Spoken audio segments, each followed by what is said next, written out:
Giants. You are about to see one of the most closely guarded secrets and one of the most fantastic series of events ever recorded in the annals of counter-espionage. This is my story, the story of Mel Hunter, who lives in your world, a world of giants.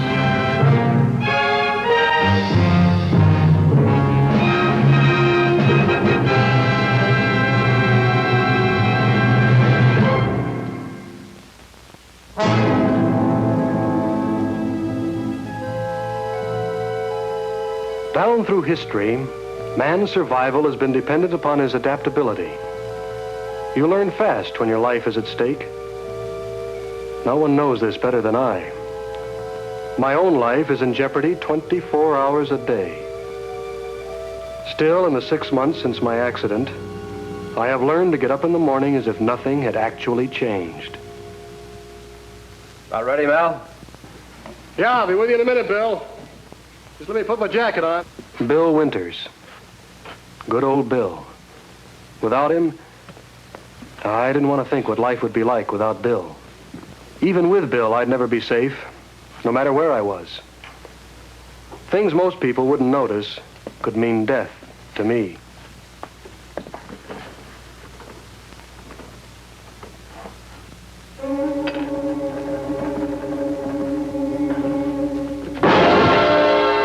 Another inch and that pencil could have crushed me to death.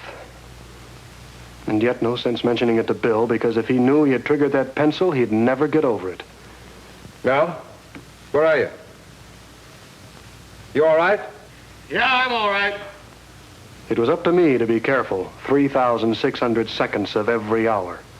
I couldn't expect the rest of the world to live my way. To the rest of the world, my problems are not a matter of life and death. Oh, there you are. We better get going. The Bureau guards many fantastic secrets, but none quite so fantastic as Mel Hunter. Me. Following my escape from a nightmare behind the Iron Curtain 6 months ago, I watched along with 14 doctors and 17 scientists and saw myself shrink to the size of a 6-inch ruler. The shrinking had stopped. The scientists were still hoping, still working on my case. And I was still a special agent. A kind of special agent. Agent Bill Winters and I had received word the night before to report at the commissioner's office next morning. As usual, I traveled strapped in my chair in the specially constructed attaché case chained to Winters' wrist. In this world of giants surrounding me, it was the safest mode of travel. A half year of constant peril had taught me the hard way how dangerous even a gust of wind can be to a man 6 inches tall. I had to be on guard every moment. The risks encountered as an agent for the Bureau were nothing compared to the things that could happen to me in the daily job of just ordinary living.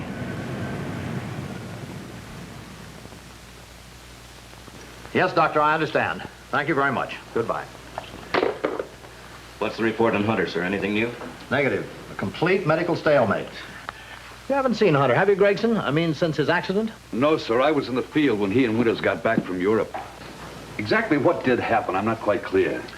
Winters and Hunter were on a mission behind the Iron Curtain. Their work took them to a secret missile launching site. During an experiment, one of the rockets blew up. They were testing a new type fuel. Hunter was within an exposure radius of the blast. At first, the exact nature of his illness wasn't known. He seemed simply to be suffering from shock, accompanied by loss of appetite. We managed to get him out of Europe and back into the States. Then it started. Some unknown ingredient contained in the new type rocket fuel had affected Hunter's molecular structure. In less than a month's time, he was reduced to 6 inches. What about his brain? Any damage? None whatsoever. On the contrary. Here, let me read you this medical report. All physiological tests indicate no deviations. Plus, superhuman manual dexterity coupled with agility and reflexes many times faster than normal. Somewhere between a hummingbird and a mongoose. Well, tell me, Commissioner, is Hunter's case the first one known to medical history? As far as we know, yes. So you see how urgent it is that we keep Hunter and his condition strictly classified.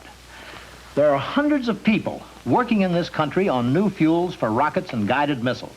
Can you imagine the wholesale panic that would ensue if Mel Hunter's story became public? I can see now why it's imperative that you keep Hunter's case and whereabouts classified. The problem is to keep him classified and alive. Yes? Mr. Winters is here to see you, sir. Have Mr. Winters meet us in the briefing room. All right, gentlemen, let's go. Commissioner, how's Hunter taking this? Must be pretty tough on the guy. A lot better than I would if I was in his shoes. He's a remarkable man, Mel Hunter. We'll be in the briefing room.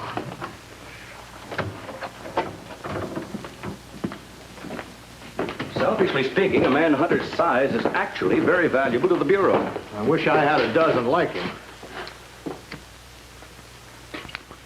Well, that's not true, really. I wouldn't wish his predicament on anybody. Well, it's a two-way street. If it weren't for the fact that Hunter feels necessary, I think he'd lose his mind.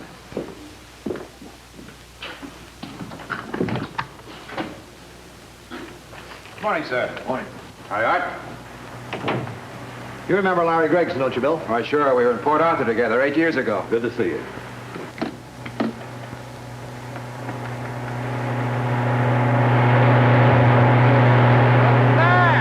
Somebody turn that bat on!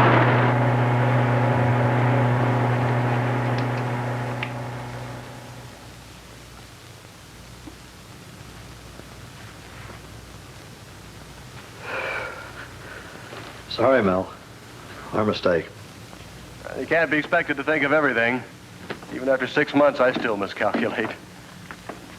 Well, Larry, long time no see. Yeah. Well, maybe you'd like to Indian wrestle, huh? Yeah, sure. All right, men, let's get down to business. I'm going to let Gregson here explain your mission to you. As Gregson explained, the Bureau had been working for the past 2 years to find the focal point of an elaborate spy ring. The location was pinpointed to a warehouse in one of the industrial sections of the capital. The Bureau was reasonably convinced that important documents, including names and locations of foreign agents, were secreted in the shipping office of the warehouse. They were also certain that an unsuccessful raid to find the documents would scare off the operators and waste 2 years' work. You've made penetration attempts? Everything possible. We've had men in there posing as electricians, phone repairmen, building inspectors, you name it. In our operational limitations, the only thing we've been able to turn up is dust. Well, yet you're certain it's there. We think it is. As to the specific location, we're not quite sure. But we have every reason to believe that it's somewhere inside the shipping clerk's office. What plan do you have in mind, sir? By his own admission, the scheme the commissioner proposed was a wild one. A stratagem based on applied psychology and taking advantage of my size. It didn't make things any easier to know that the watchman, along with the shipping clerk, had been positively identified as members of the espionage organization. One more thing. The watchman in the warehouse is not an ordinary guard. He carries a gun. We know that. In case of emergency, dial 342. The line will be open. In a matter of moments, we can converge on the warehouse. Are there any questions? Well, thank you, gentlemen, and good luck. Through devious means, the Bureau had managed to secure a few miniature slides of the warehouse layout. Mel, better take a good look at this one. This gives you the whole layout.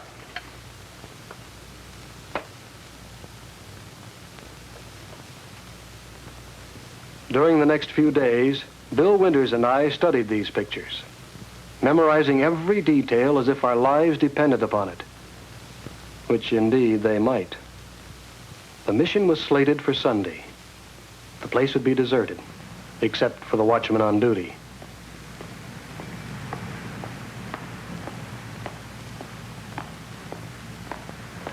"17 minutes before 12, reliable as his time clock, the watchman passed us on his way to eat his lunch.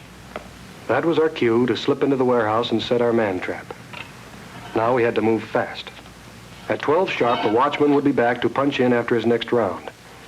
Presuming that everything went according to our plan, we would have a full 20 minutes to accomplish our mission and get out again.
As the commissioner had said, it was only because of my size that we were able to attempt this stunt at all.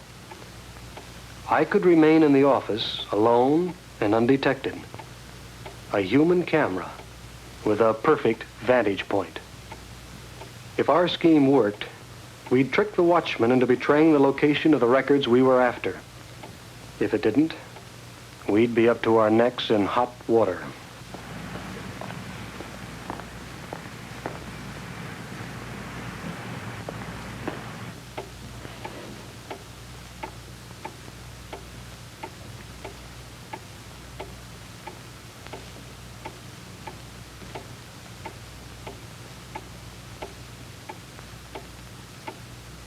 He'll be by here any minute.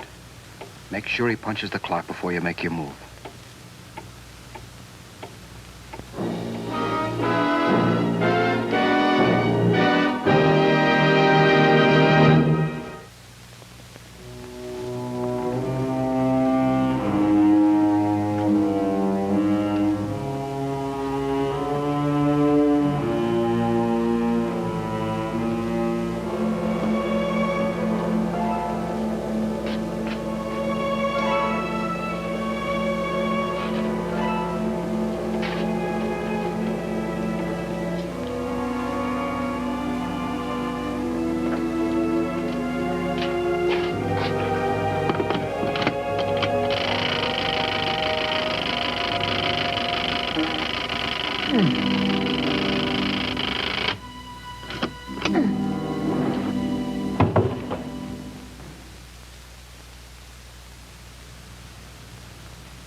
How did we do? What'd you find out?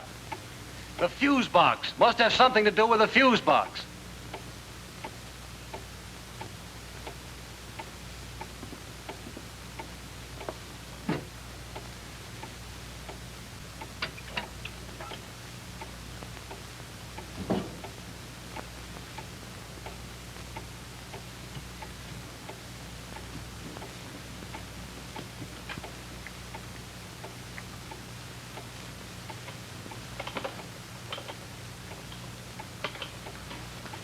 Put your hands up, mister.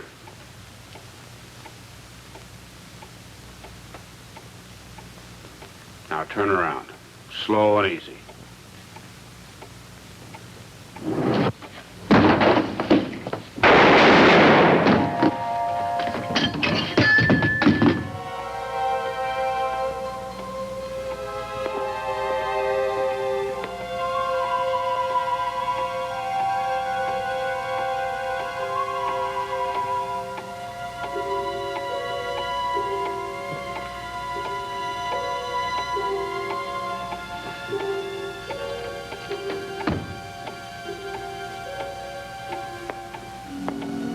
Four minutes after 12. We were in the deepest kind of trouble. Bill, if not dead, was out cold and seriously wounded. The watchman was scheduled to punch in again at 12:20, but he couldn't do that now. The watchman was dead. I guess I'd always known that someday Bill wouldn't be watching over me. 4 minutes after 12. The commissioner and the bureau were sweating out one of the department's most precarious and vital missions, Operation Hotshot. All they could do was wait and watch the clock. Up until now, I guess I never really knew the meaning of words like panic and survival. For the first time, I found it difficult to coordinate my thinking. I saw the watchman's key. I had exactly 16 minutes to get us out of this. Instinctively, I thought I could gain time if I could find some way to punch in for the watchman. I might as well have tried to carry Bill Winters to safety. And then I saw him. For a moment, I was frozen with fear. I tried to tell myself it was just a cat. I might as well have said just a leopard. With more horror than I have ever known, I realized that cat was approaching me exactly as a leopard would approach a normal-sized man, and with the same intentions. Somehow I had to outsmart the cat and chase it away, then try to reach the phone on top of that desk in the office.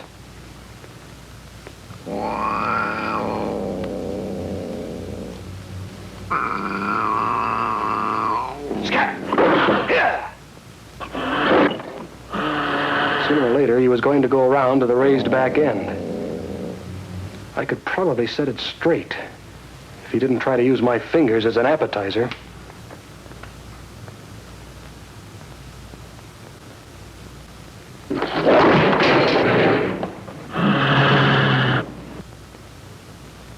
Scat! Shoot!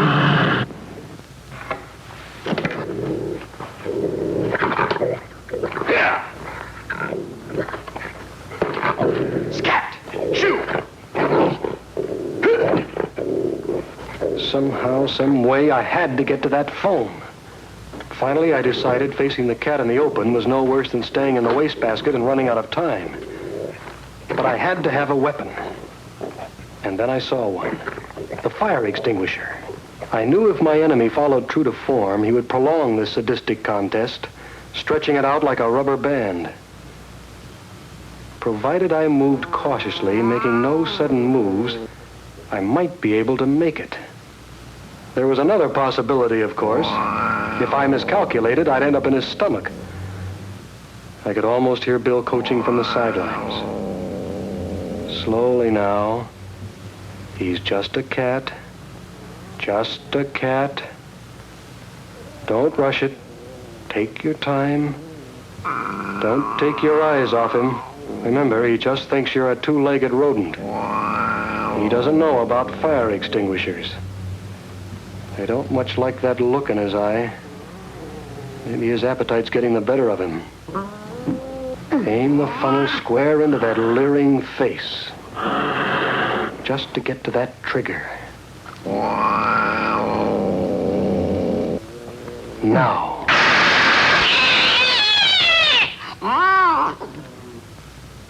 4 minutes left to reach that phone on top of the desk.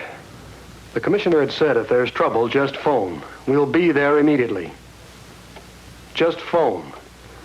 It sounded so simple when he said it. I wasn't sure I could even get to the phone. But no one anticipated that I was the one who might have to make that phone call. Or any other phone call. The thought came home like a ton of bricks. I hadn't made a phone call since my accident. Before that, I had never thought of it. Before that, I had topped 6 feet by 2 inches.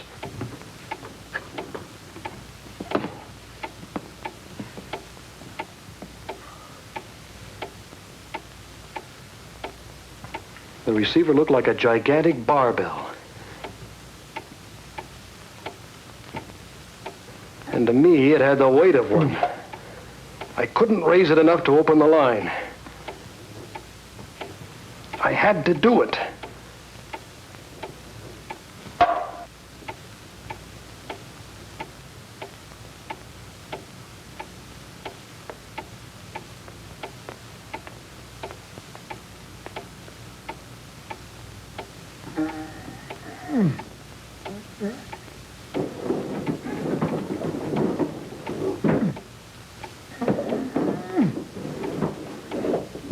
And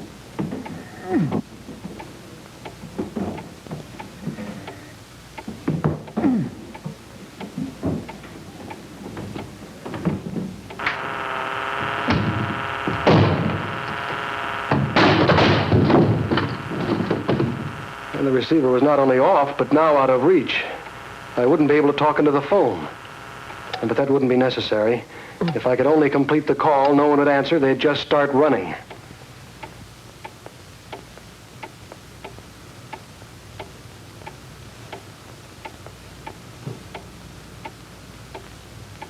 There now.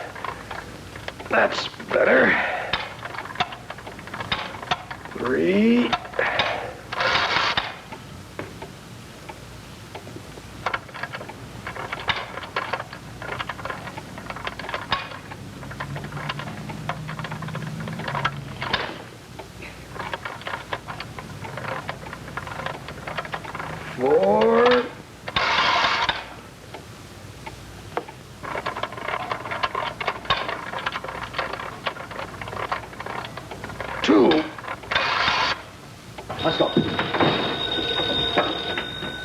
It was a good feeling. The terror had gone. What had I done? I had walked away from a cat and made a phone call. But I was alive and Bill was alive. In a matter of minutes, we'd both be safe and back to normal. Normal. What a strange word. I got it, Mel. Winter speaking. That's great. Thank you, sir. Who was it? Commissioner Hall. Oh? What do you want? Mission hotshot accomplished. Western Division just picked up the rest of the ring. Good. Oh, I might add, he said couldn't have been done without you. Hey, how's that lame wing of yours coming along? Oh, I'll be as good as new in a couple of days. Yeah, maybe you'll need me to carry around that little suitcase, huh? If I do, I'll let you know, big boy.